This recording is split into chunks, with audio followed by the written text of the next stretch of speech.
J'appelle les agriculteurs à être extrêmement vigilants pour l'avenir.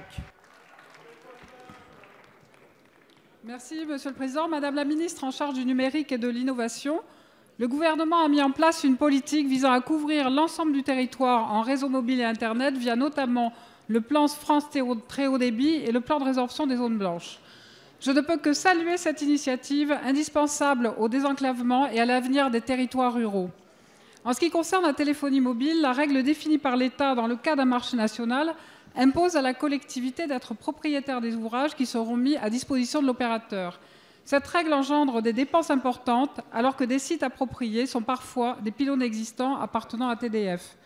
La réutilisation de ces ouvrages éviterait des travaux coûteux d'accessibilité, de terrassement et d'adduction en énergie. Or, TDF devrait céder ses infrastructures, ce qui est à l'opposé de sa stratégie. Dans mon département, le Lot, 5 communes sur 11 sont concernées par l'actuel programme de dessert des zones blanches et les sites les plus appropriés sont des pylônes existants appartenant à TDF. Dès lors, Madame la Ministre, une évolution du cadre national autorisant la location ou la mise à disposition à titre gratuit de sites TDF existants, comme cela avait déjà été possible dans le cadre du plan de résorption des zones blanches en 2004, est-elle envisageable?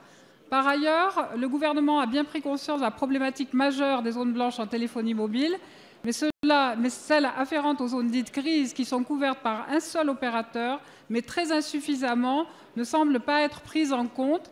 Alors, quelles mesures entend prendre le gouvernement afin de permettre à ces zones grises d'avoir un accès rapide à un réseau mobile de qualité? Je vous remercie.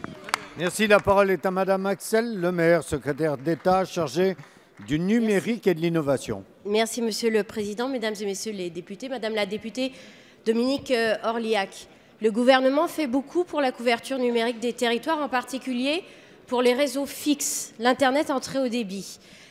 Mais vous avez raison, le sujet de la couverture mobile est tout aussi et de plus en plus important avec le développement des usages nouveaux.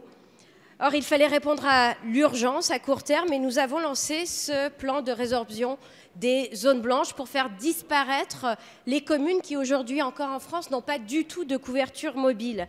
Alors la question que vous posez avait le mérite de l'être, elle m'a permis de me renseigner et effectivement environ 10% des 268 communes identifiées pour être résorbées ont des pylônes TDF qui pourraient être réutilisés. Ma réponse est donc positive. Rien n'interdit aujourd'hui dans le cahier des charges d'utiliser les pylônes existants. Alors à certaines conditions techniques, il faut qu'il y ait de l'espace sur l'antenne, il faut qu'il n'y ait pas de saturation, il faut que la configuration de l'antenne soit la bonne, etc.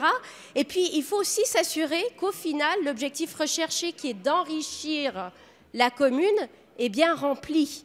Et donc, lorsque l'État finance la construction d'un pylône, c'est bien pour que, à terme, la collectivité locale puisse en faire le plein usage, en pleine propriété. Mais des solutions existent, comme par exemple la location pendant un certain temps et ensuite la cession des droits de propriété.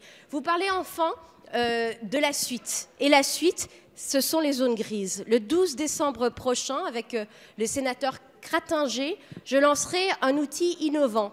C'est la première fois qu'on ne se contentera plus de résorber a priori des retards. Ça sera une plateforme que l'on appellera France Mobile, qui permettra de faire confiance aux élus locaux pour mettre face à leurs responsabilités les opérateurs et décider ensemble de la manière